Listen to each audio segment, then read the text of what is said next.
The message came on a Friday afternoon while I was reviewing quarterly earnings reports for my company's portfolio of subsidiaries.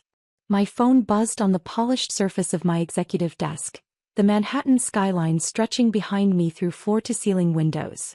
Victoria. My older sister by 3 years. I opened the text and read it twice, letting the familiar sting of dismissal wash over me before it evaporated into the analytical calm I'd perfected over 15 years in private equity. Family reunion next month is being held at the Pemberton estate. Rebecca's new CEO, Richard Pemberton himself, will be attending as her +1. This is a networking event for successful professionals. Given your situation, it might be better if you skip this one. We don't want any awkward conversations about career choices. Hope you understand. My situation. My career choices. I set the phone down and returned to the financial statements in front of me. Chin Industries' latest acquisition was performing above projections. The pharmaceutical division needed restructuring, but the manufacturing arm was solid. Another successful quarter for the portfolio. My portfolio. The one I'd built from a single $3 million investment 15 years ago into a private equity empire worth $2.8 billion. But my family didn't know that. To them, I was still Maya Chin, the daughter who'd dropped out of the family business to play with computers, in some vague tech startup that never quite materialized. The one who lived modestly, drove a practical car and never talked about work because, they assumed, there wasn't much to talk about. They had no idea that Chin Industries, the private equity firm they'd never heard of, owned controlling stakes in 17 companies across 6 industries, employed over 4,000 people, and had just been ranked by Forbes as one of the top 15 most influential private equity firms in North America. They didn't know because I'd never told them. 15 years ago, when I'd left the family's traditional corporate path, my father had wanted me to join the family's mid-sized import business. I'd made a choice. I'd taken the small inheritance from my grandmother, $3 million that my parents had dismissed as nice but not life-changing, and I'd disappeared into the world of venture capital and private equity. My family had been disappointed. My father had given me speeches about loyalty and tradition. My mother had worried about my stability. My sister Victoria had been openly contemptuous.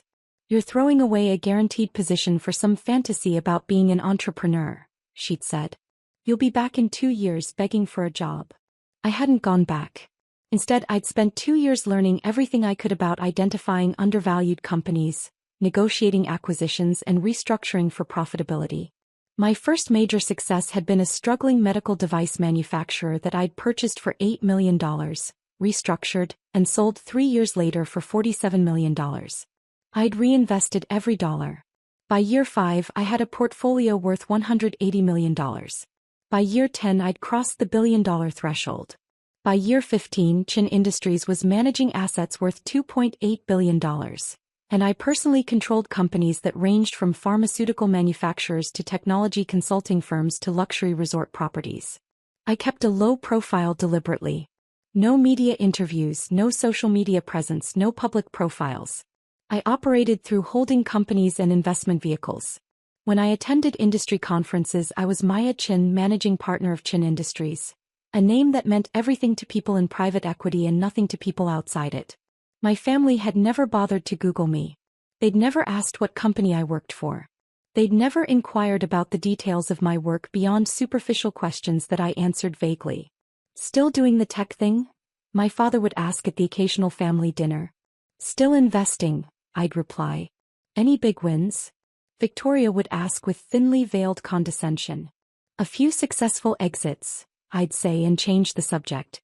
They interpreted my modest lifestyle as evidence of modest success. I lived in a comfortable but not ostentatious townhouse in Brooklyn. I drove a Tesla Model 3, practical and electric but not flashy. I wore well-made but understated clothes. I didn't vacation in obvious places or post about my life online. What they didn't know: the Brooklyn townhouse was one of 4 properties I owned, including a penthouse in Manhattan that I used for business entertaining and a villa in Tuscany. The Tesla was one of 3 vehicles. The others, including a vintage Porsche, stayed in a private garage I never mentioned. My clothes were custom-tailored by a designer who dressed Fortune 500 CEOs but didn't advertise. I wasn't hiding my wealth. I simply wasn't advertising it to people who'd already decided I was a failure. Victoria, meanwhile, had become the family's success story. She'd climbed the corporate ladder at various pharmaceutical companies, and 6 months ago, she'd landed a position as Senior Vice President of Strategic Development at Pemberton Pharma, a mid-sized pharmaceutical company that specialized in generic drug manufacturing. She'd been insufferable about it. Richard Pemberton himself recruited me, she'd announced at the last family dinner. He said my strategic vision was exactly what the company needs. We're positioned for major growth. My father had beamed with pride. My mother had actually teared up. They'd toasted Victoria's success, her intelligence, her inevitable rise to even greater heights. I'd smiled politely and said congratulations. What I hadn't said, I knew Pemberton Pharma very well. I'd been analyzing them for 6 months as a potential acquisition target. The company was hemorrhaging money, losing market share to larger competitors, and desperately seeking either a buyer or a merger partner to stay afloat. Richard Pemberton, the CEO and majority shareholder, was running out of options. His company was valued at approximately $340 million on paper, but the real value, after accounting for debt, declining revenues and competitive pressures, was closer to $180 million. Chin Industries had been in preliminary discussions with Pemberton's investment bankers for 3 months. Now, reading Victoria's text about the professionals-only family reunion where Richard Pemberton would be attending as her +1, I understood the full picture. Victoria was dating her CEO. The CEO who was currently negotiating with my company about a potential merger that would save his failing business. And neither of them had any idea that Maya Chin, Victoria's failure sister, was the M. Chin who controlled Chin Industries. I texted back simply, understood. Enjoy the reunion. Then I called my head of mergers and acquisitions. David, where are we with the Pemberton Pharma deal? Final negotiations are scheduled for next Wednesday, David replied. Pemberton and his team are coming to our offices. He's bringing his COO and CFO. Seems eager to close. I'll be leading the meeting personally. Really? You usually let me handle the final negotiations. This one's special. Make sure the Pemberton team knows that M. Chin will be at the table. I want them prepared to negotiate directly with the principal. Will do. Any particular strategy you want to employ? I smiled. Just the usual. Fair terms, transparent discussion, and a deal that works for both parties. You're in a good mood about this one. Let's just say I have a personal interest in seeing this negotiation through. The weekend passed. I didn't attend any family functions. I spent Saturday reviewing Pemberton Pharma's financials in exhaustive detail and Sunday preparing the merger proposal that would save the company while bringing it under Chin Industries' control. By Monday morning I had my strategy finalized. Pemberton Pharma would be merged into Chin Industries' pharmaceutical division. Richard Pemberton would remain as president of the division, reporting to me. The merger would preserve jobs, stabilize the company's market position, and provide the capital injection needed for Pemberton's pipeline of generic drugs to reach market. It was a good deal. Fair, strategic, and mutually beneficial. It was the kind of deal I'd built my reputation on. Tuesday evening I got another text from Victoria. Richard is so excited about the family reunion. He wants to meet everyone. Dad is thrilled. This is exactly the kind of connection our family needs. Someone at Richard's level really elevates our social standing. Thank you for being understanding about skipping it. I read the message 3 times, analyzing the subtext. Victoria was using Richard Pemberton to elevate her status within the family. She was positioning herself as the one who'd made it, the one who brought connections and prestige. And she was doing it by explicitly excluding me. I replied, I'm happy for you both. Wednesday morning arrived with crisp autumn clarity. I dressed carefully in a charcoal gray suit from my private tailor, paired with a silk blouse and understated jewelry. Professional, authoritative, but not flashy. I arrived at Chin Industries headquarters in Midtown Manhattan at 7 a.m. The building was a modern glass tower with our name etched discreetly near the entrance. Most people walked by without noticing. That was intentional. My office occupied the entire 42nd floor. Private elevator, corner views. A conference room that could seat 20 people around a custom table carved from a single piece of walnut. David met me at 8:30 to review final details. Pemberton's team arrives at 10, he said. Conference room is set up. Our legal team is standing by. Financial presentations are loaded and ready. Perfect. Who's on our team for this? Me, you, Jennifer from legal, and Marcus from finance. I kept it small since Pemberton's only bringing 3 people. Good. Let's make sure they're comfortable. This should be a collaboration, not a confrontation. You're really set on making this deal work, aren't you? Pemberton Pharma is a good company that's been mismanaged. They have valuable assets and a solid employee base. With proper capital and strategic direction, they'll be profitable within 18 months. That's exactly the kind of opportunity we look for. And it has nothing to do with Pemberton being connected to your family? I smiled. Let's just say I'm looking forward to the negotiation. At 9:45, my assistant called. Miss Chin, the Pemberton Pharma team has arrived. They're in the lobby. Please escort them to the 42nd floor. Offer refreshments in the waiting area. I'll greet them in the conference room at 10 o'clock exactly. Yes, ma'am. I took a moment to center myself. This was business. Personal feelings couldn't interfere with making the right deal. The fact that Richard Pemberton was dating my sister, the fact that Victoria had excluded me from a family event because she thought I was a failure, the fact that my entire family had no idea who I actually was, none of that could influence the negotiation. I would offer fair terms.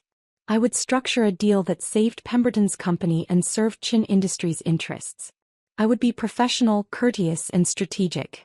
But I would also watch Richard Pemberton's face when he realized exactly who he was negotiating with. At exactly 10 o'clock, I walked into the conference room. David, Jennifer, and Marcus were already seated on our side of the table.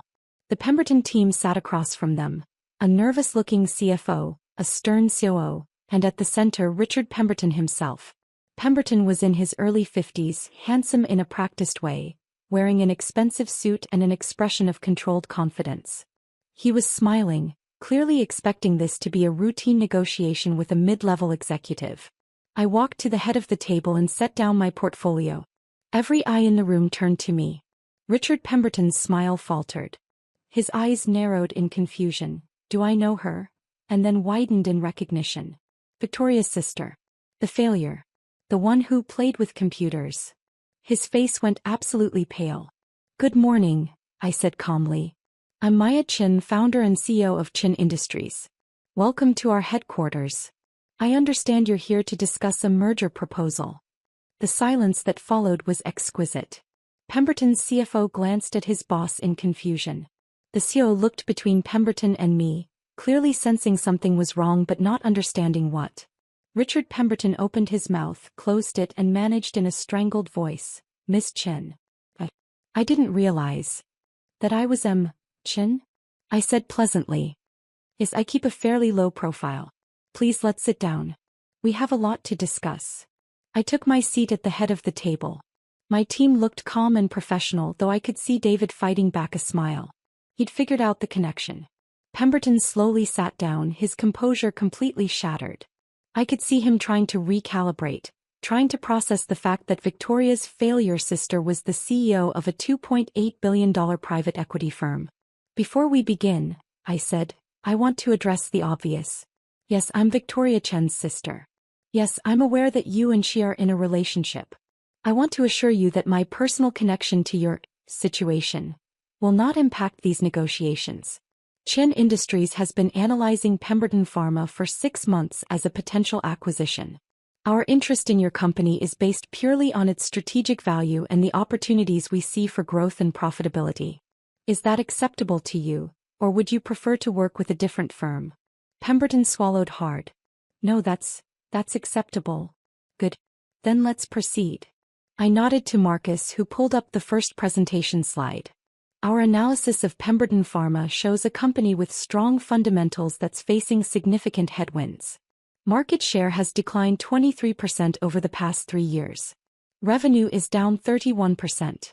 However, you have a robust pipeline of generic drugs in various stages of FDA approval, a skilled workforce, and manufacturing facilities that are currently underutilized but highly valuable.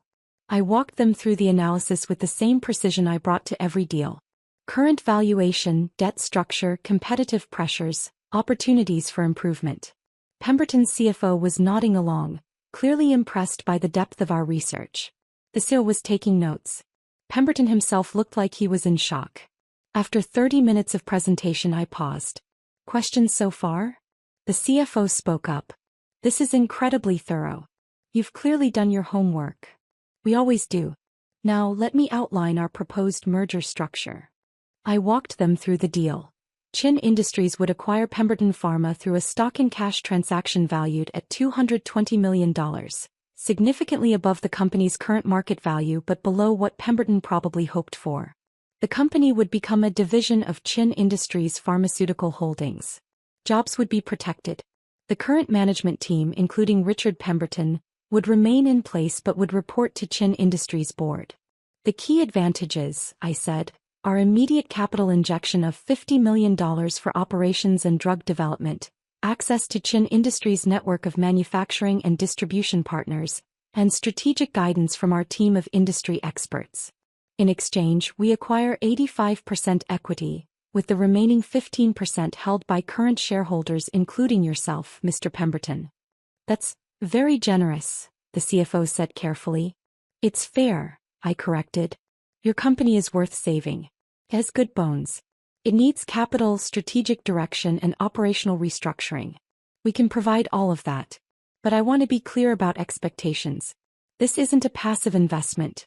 We will be actively involved in management decisions. We will expect quarterly performance reviews.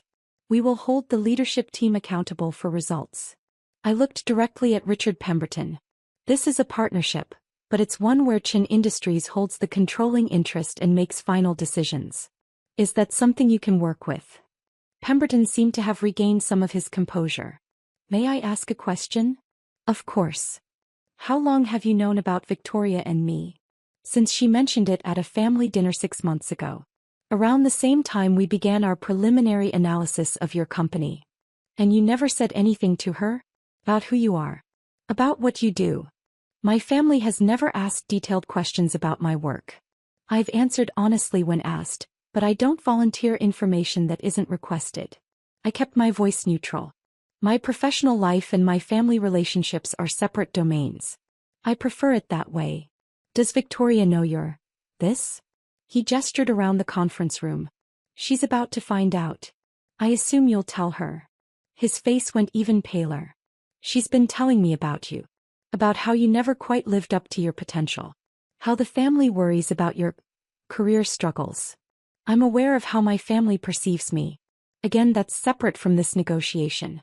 The question on the table is whether you want to accept Chin Industries' merger proposal. I need an answer by Friday to keep our timeline on track. The CEO leaned forward.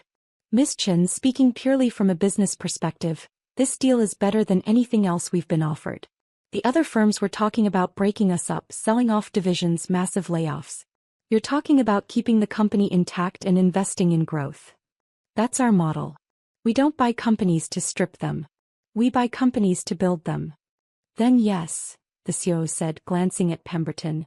Assuming Richard agrees, I think we should move forward. All eyes turned to Richard Pemberton. He looked at me for a long moment. I could see him processing everything.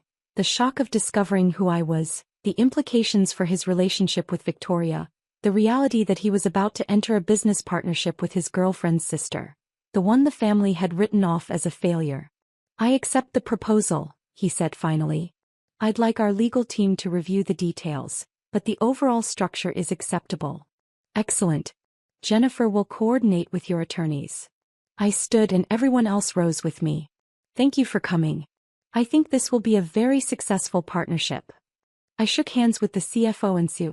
When I reached Richard Pemberton, he held my handshake a moment longer than necessary. Victoria doesn't know, does she? He said quietly. About any of this. She will soon. I imagine you'll want to have that conversation before the merger is announced publicly. This is going to be complicated, I finished. Yes, I imagine it will be. But that's between you and Victoria. As far as Chin Industries is concerned, you're the president of a pharmaceutical company we're acquiring. Your personal relationships aren't our business. You're remarkably calm about all this. I've had 15 years to become comfortable with my family's misconceptions about my career. This is just the moment when those misconceptions get corrected. After the Pemberton team left, David closed the conference room door and let out a low whistle. Okay, I need to know the story there. I smiled. My sister is dating him. She uninvited me from a family reunion because she thought I'd embarrass her in front of her impressive CEO boyfriend. Oh my God. The reunion is in 3 weeks. Right around the time the merger will be announced publicly. You're enjoying this way more than you're letting on. I'm enjoying the business opportunity. The personal drama is just an unexpected bonus. Are you going to the reunion? I haven't decided yet. My phone buzzed. A text from Victoria. Richard just called me in a panic. He said he's been in a meeting with Chin Industries. Do you know anything about this? He sounded really weird. Something about merger negotiations. I stared at the message for a moment, then typed, I know Chin Industries. They're a reputable firm. If Richard is working with them, he's in good hands. Her response came immediately. How do you know them? I've followed their portfolio companies. They have a good track record. Richard said the CEO was in the meeting. He said her name was Maya Chin. Like your name? I smiled. Interesting coincidence. It's not you, is it? Because that would be insane. Richard said this woman runs a multi-billion-dollar company. Why would that be insane? The 3 dots appeared and disappeared several times. Finally, never mind. Of course it's not you. I'll call Richard back. I set the phone down. David was watching me with an expression somewhere between admiration and disbelief. You're really going to let her figure it out on her own? She's a vice president of strategic development. She should be capable of strategic thinking. That's cold. That's honest. Victoria has spent 15 years assuming I failed because I didn't follow the traditional path. She's never once asked for details about my work. She's never Googled my name. She's never shown even casual interest in what I actually do. If she wants to know who I am now, she can do the research she should have done years ago. And if she doesn't? Then she'll find out when the merger is announced and Chin Industries' ownership structure becomes public information. Either way, the truth comes out. Over the next 3 days, my phone exploded with increasingly frantic messages from Victoria. Maya, I need you to call me. This is important. Richard is acting so strange since his meeting. Something is going on. I looked up Chin Industries. They're huge. Like huge. Worth billions. The CEO is named M. Chin. Founder and co. The company was started 15 years ago with a $3 million initial investment. Maya, grandmother left you $3 million 15 years ago. Maya, is Chin Industries your company? I didn't respond to any of them. I was busy working with legal to finalize the merger documents, coordinating with our pharmaceutical division president about integration plans, and preparing the public announcement. On Friday, Richard Pemberton signed the merger agreement. The deal was done. Chin Industries now owned 85% of Pemberton Pharma. Richard would remain as division president, reporting to me quarterly. The $50 million capital injection would begin immediately. Our PR team prepared the announcement for Monday morning. Saturday afternoon, Victoria showed up at my Brooklyn townhouse. I just finished a workout and was making coffee when the doorbell rang insistently. I checked the security camera and saw my sister standing on the steps, looking agitated. I opened the door.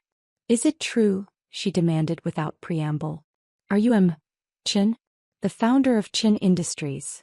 Yes. She stared at me. Are you serious right now? Would you like to come in, or would you prefer to have this conversation on the doorstep? She pushed past me into the house, spinning to face me in the entryway. You own a company worth $2.8 billion? Chin Industries manages assets worth $2.8 billion. I own the company, yes. For how long? 15 years. Since I took grandmother's inheritance and started making investments. But we thought, everyone thinks you're... She couldn't seem to find the words. A failure. I supplied. Yes, I know. Why didn't you say anything? You never asked. I walked past her into the kitchen, pouring my coffee calmly. Coffee. I don't want coffee. I want to know why you've been lying to us for 15 years. I haven't lied once. You asked if I was still doing the tech thing. I said I was still investing. You asked about big wins. I said I'd had successful exits. Every single thing I told the family was completely true. You just made assumptions about the scale. Victoria sank into a chair. Richard is losing his mind. He says you're acquiring his company. He says you were in the meeting. You negotiated the deal personally. That's all accurate. You're going to be his boss. Technically, he'll be president of the pharmaceutical division and report to our board, which I chair. But yes, essentially. This is insane. How are we supposed to? What is he supposed to? What are we supposed to do? You're supposed to continue your relationship or not, based on whether you actually care about each other. The business arrangement is separate. But you're my sister. I've always been your sister, Victoria. That hasn't changed. What's changed is that you now know what I do for a living. She put her head in her hands. The family reunion. I told you not to come because I thought you'd embarrass us in front of Richard. I remember. You must think I'm such an idiot. I think you made assumptions based on limited information. We all do that sometimes. Limited information. Maya, you've been running a multi-billion-dollar company and living in this. She gestured around my modest kitchen. This normal house, driving a normal car, acting like you're just getting by. This house is very comfortable. My car is excellent. I don't need to advertise my success to feel successful. But why? Why keep it secret? I set down my coffee cup and looked at my sister directly. Because 15 years ago, when I told the family I was going to invest grandmother's money instead of joining Dad's company, every single one of you told me I was making a mistake. You said I'd fail. You said I'd be back begging for a job within 2 years. And when I didn't come back, when I didn't fail, you all just assumed I was too proud to admit defeat. We didn't. Yes, you did. Every family dinner, every holiday, every casual conversation, there was this underlying assumption that I was struggling, that I'd made bad choices, that I was somehow less than the rest of you. And you know what? I let you think that. Because it showed me who you all really were when you thought you were dealing with someone unsuccessful. Victoria's face crumpled. That's harsh. It's honest. Victoria, in 15 years, you've never once asked me detailed questions about my work. Never asked what companies I was investing in. Never asked to see my office or meet my colleagues. You were content to believe I was failing because it fit the narrative you wanted. I'm sorry, she whispered.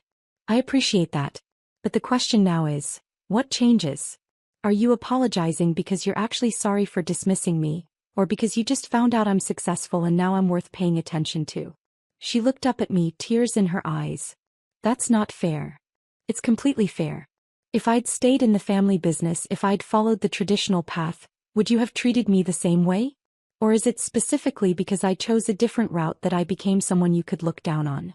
She didn't answer. Here's what's going to happen, I said, gentler now. The merger will be announced Monday.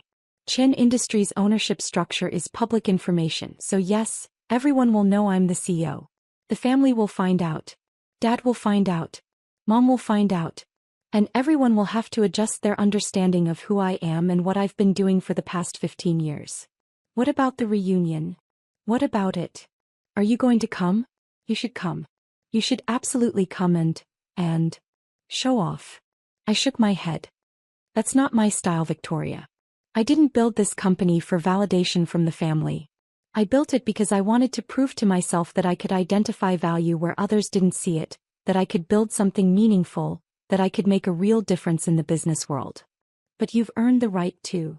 I've earned the right to make my own choices about how public I want to be.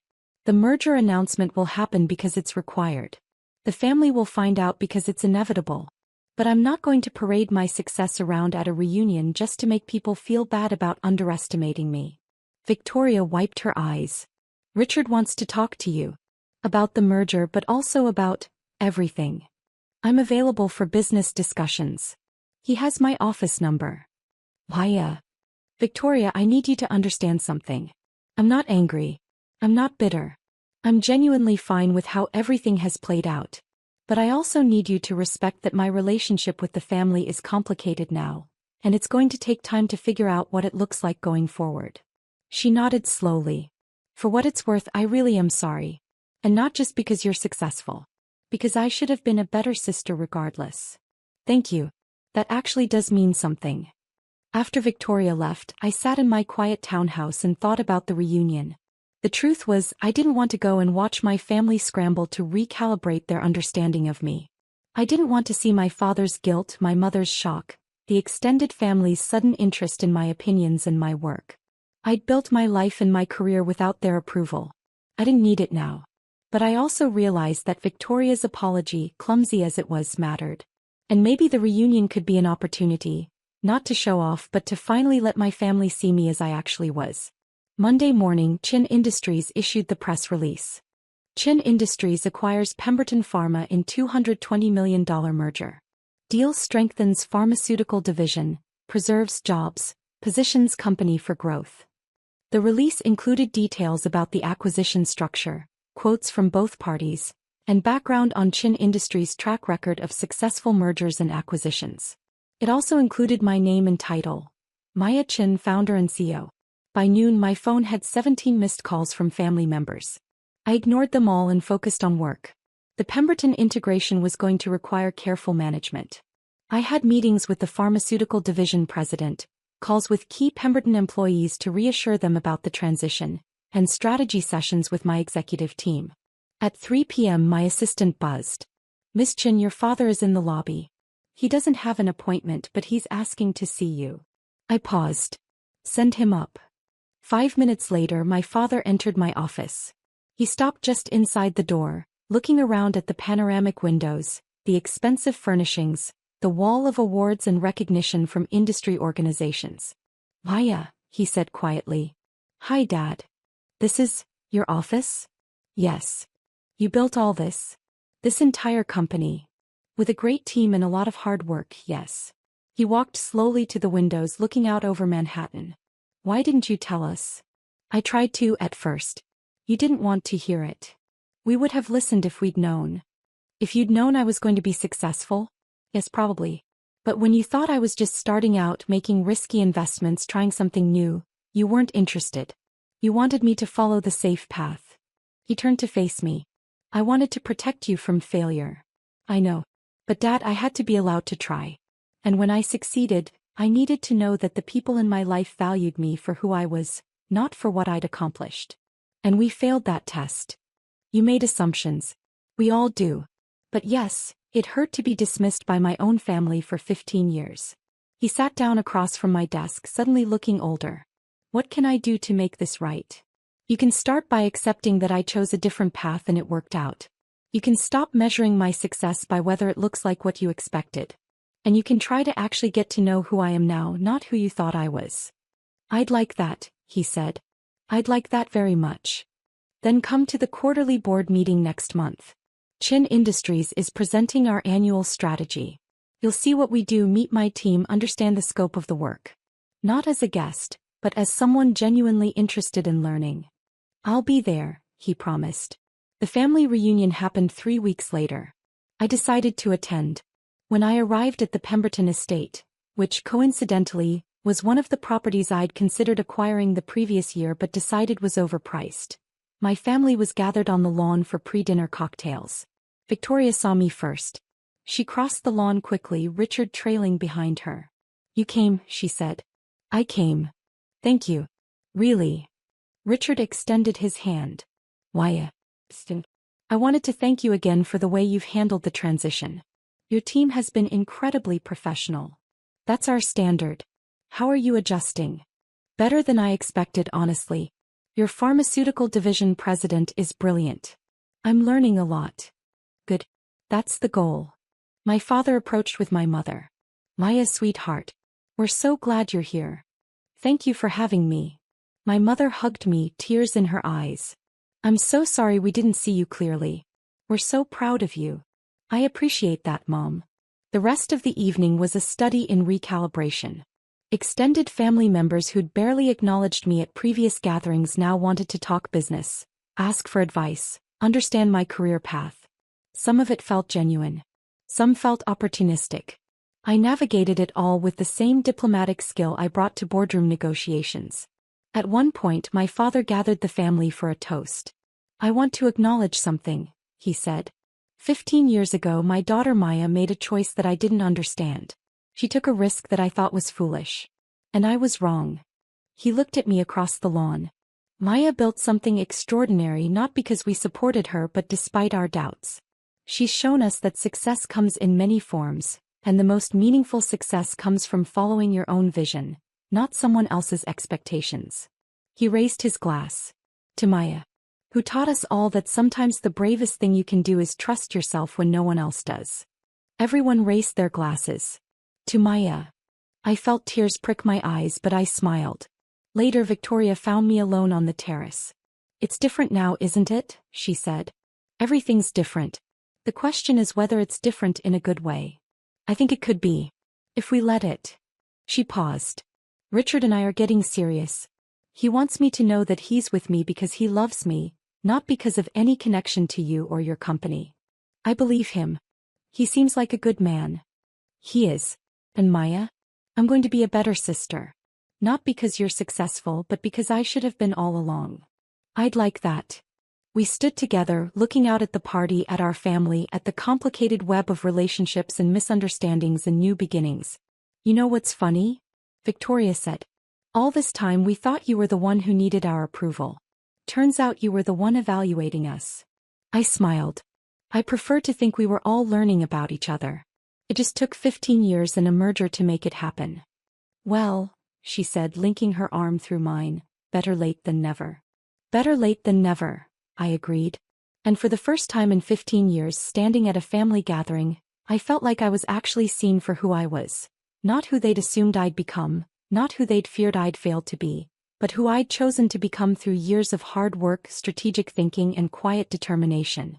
Maya Chen, founder and CEO of Chen Industries. And finally, after all this time, someone my family was willing to know.